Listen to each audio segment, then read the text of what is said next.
LG's present is trying to be like its past, a little bit different from the competition in a number of very key areas. But is LG's newest flagship, now available on all carriers in the States, enough of an upgrade from the previous one? Well, we're about to find out, because it's Joshua Vergara from Android Authority. What's going on, everybody? And this is the LG G4 versus the LG G3. LG made it clear that the large form factor device was here to stay and started in the G3 to keep the 5.5-inch general screen size. The G3 brought the first Quad HD display to the forefront without any buttons on its face or on its sides, because the signature back button layout returned from the G2. With power button flanked by the volume rocker, this design cube became quintessentially LG and is still one of its most distinguishing features. But the back also had a brushed plastic design that gave the phone a sleek and stylish profile, with some of it bleeding into the bezel on the front. That being said, the bezels are pretty respectable, so handling is mostly dictated by the larger form factor in the screen. And the back cover was removable, allowing access to the battery and the card slots. The G4 on the other hand keeps the larger size but adds in curves not only for durability but also for handling. The curve is most pronounced on the back, so the phone sits very well in the hand, but the very subtle curve on the front affords the smartphone a bit more durability than any typical flat competitor. Back buttons return once again as expected, but this time around the power button is a little thinner and is not as easy to feel as the larger circle from the G3. And despite being just a bit narrower, the G4 is actually noticeably taller, but thankfully the curve tries to even this out in the handling department. The finished plastic backing doesn't quite have the clean look of the brushed G3, as the subtle grid pattern seems just a bit odder to us in this design cue. But the main story in design for the G4, of course, are the leather backings, which are a big change to the aesthetic. Sourced from actual cows and vegetable tanned, these leather backings provide much more grip and gives the profile more of a unique look than last year's offering, which we think was the main point of this change. So ultimately, handling is largely the same between these two, but we mostly enjoy the curves of the G4. LG definitely learned from their releases in the Flex line and put the aspects into their newest flagship. The G3 is a bit simpler in its design philosophy without getting too generic, so the changes in the G4 might seem like they are reaching a little bit. Still, these are two of the more unique offerings from their respective release years because LG has stuck to their signature design language in creating an attractive but still accessible line of devices considering their larger screen sizes. And it's precisely because of the screen sizes that last year LG brought out the first widely available Quad HD display. While it is still debatable if this kind of resolution is ultimately useful for daily usage, Quad HD is basically considered a requirement in the high-end flagship these days. The G3 then was a pioneer in this sense, but the display did not come without its quirks. Sure, the higher resolution brought much pixel density, but LG made compromises in how the elements were displayed on the screen. A smoothing was noticeable, especially when scrolling through heavy text areas. And admittedly, colors did lack a little bit of punch despite the LG UI exacerbating this with its lighter and warmer tones. Nonetheless, having a larger screen with this kind of resolution turned out pretty fun for both work and play. These nuances were not heavy offenders. It was just what we tended to notice from time to time. Which is why the G4 needed to improve on the Quad HD display, and they certainly did with what is now called the Quantum display. Science aside, the point of this new version of LG's IPS panel was to meet a standardized level of quality, the DCI film standard. Boosts underneath the surface bring the kind of saturation that we did miss in last year's phone, but it remains within the DCI levels of color rather than going over it like Samsung does apparently with their Super AMOLEDs. Though I did notice some of the smoothing still happening, it was definitely lower than it was from last year, and because of the better color output, this is definitely easier to excuse this year. It shouldn't be any surprise that the G4 screen is an improvement from last year, but in this comparison, it did feel necessary. The enhancements make this a proper flagship offering for this year, and for either of these devices, the larger screen size should still please anyone that wants a little more real estate for work and play. LG continues to rep Qualcomm, though this year this may be more true than ever, and to good effect. Last year's LG smartphone brought the Snapdragon 801 and the Adreno 330, with RAM capacity depending on how much storage you had. The 800 line really came out with some speedy performance around this time last year, and the G3, despite some really feature-packed software, was able to move along without many problems. The generally few instances of stutter were usually the results of any software presentation holes. And multitasking via the recent app screen or via the dual window allowed for the power user to get done what they wanted, even sometimes all at once. But last year was last year, and performance has taken quite the leap in this crop of flagship smartphones this year. The G4 fits squarely in with the best here, but not because of really stripped down software or even in-house created processors like with Samsung. Rather, it does the work of real optimization that makes this Android iteration really snappy.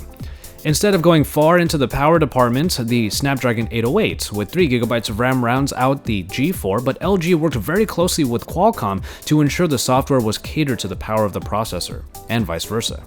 As a result, fluidity and easy navigation are the cornerstones of this LG UX, which got a few more features from last year's iteration without sacrificing daily use speed. Despite not really fulfilling the desires of perhaps the overly spec-hungry, even power users should get the kind of performance from the G4 that they really need. So another improvement arrives in the G4 from the G3, not just arbitrarily, but because some real thought was actually put into how the usage of this smartphone could actually be felt.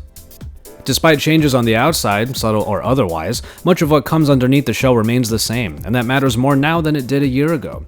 This is because LG finds itself in a landscape where plenty of other manufacturers are omitting certain features that many users view as essential. And in both of these devices, they are found under those removable covers, a replaceable battery and expandable storage. Expandable storage is probably most important considering the space-grabbing raw capture in the camera of the G4, but otherwise it is nice to still have that buffer on space. The G3 was our first example of how a higher resolution screen might blunt battery life, and that meant a solid day's work might be a little bit tough to get. And though the battery capacity remains the same this year as it did last year, the LG G4 optimization still keeps longevity where it should be. With a bit more moderate usage and perhaps some work to keep the background apps from running all the time, users can stretch battery life past the day-and-a-half mark with a little bit of frugality. Though it might not have been particularly important last year, having a removable backing with everything that it entails flies in the face of the other manufacturers this year that have decided not to go that route, and it's a feather in LG and the G4's cap for this year. LG has not been shy to roll out new ideas, and in the camera that was true for the G3. In continuing their pursuit of optical image stabilization, the G3 also came with a laser-guided autofocus. This was the main story of the G3 camera, as it thus benefited from one of the fastest camera experiences available at the time. Just tap your subject, focus in no time, and get the shot. As a result, the app got simpler, focusing on whether you wanted HDR, where to focus, and then shooting the photo or the video, with just a few extra modes rounding out those features. Last year, we only really docked down the G3 for its noise reduction and post-processing, but it still brought otherwise detailed and mostly well-colored photos that could be enhanced by HDR. But this year, LG bolstered the G4 by upping the megapixels from 13 to 16 and lowering the aperture to 1.8. The front-facing camera was also strengthened for the selfie generation, with a wide enough angle and 8 megapixels controlled by a number of gestures, most notably the ability to check the picture by simply bringing the device down after the shot. But along with the laser autofocus and the larger sensor comes the color spectrum sensor, a beefed up IR that analyzes the scene in order to achieve proper white balance levels and thus more accurate colors in the photo.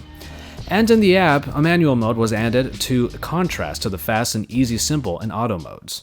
You can use a histogram, a leveler, and change in minute values everything from the shutter speed to the ISO to even the Kelvin levels in the white balance.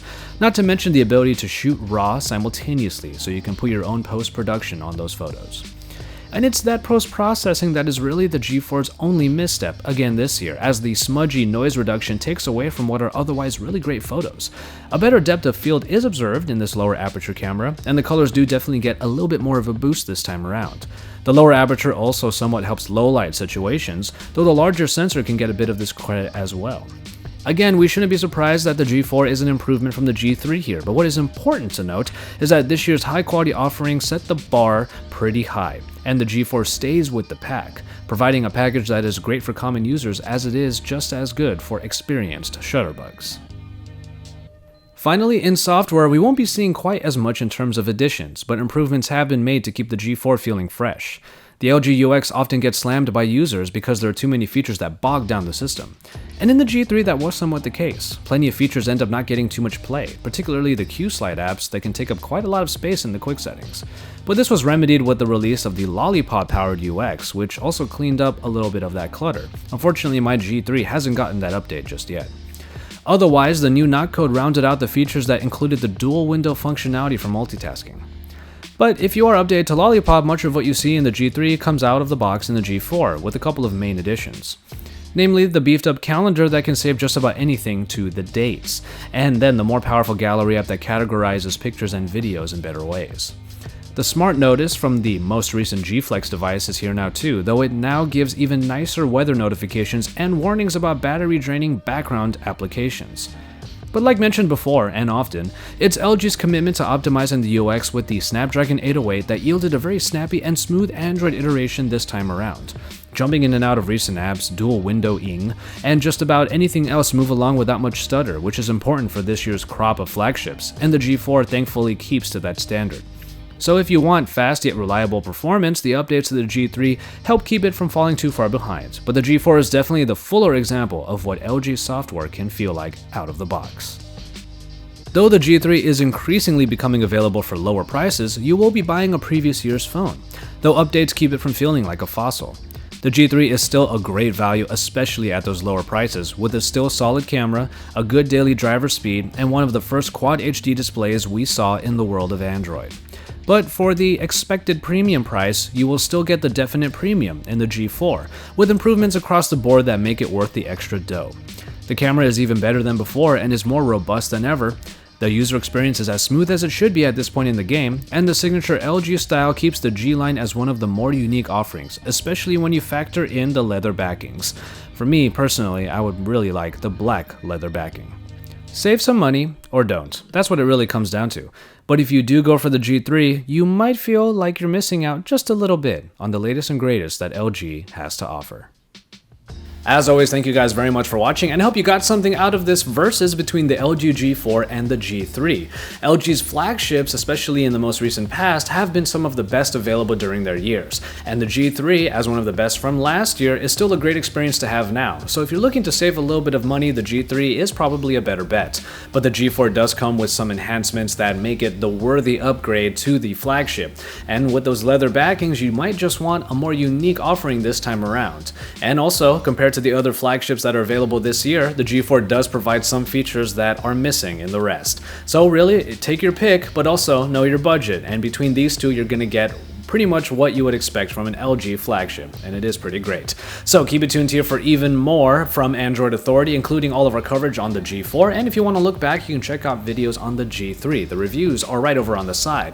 After that, you can go ahead and drop us some likes on our videos, hit that thumbs up, head on over to the subscribe button, and make sure you subscribe to our channel if you haven't already. Listen to the FDP, our podcast, every single week, and remember, once you're done with all of that, to head on over to AndroidAuthority.com, because we are your source for all things Android.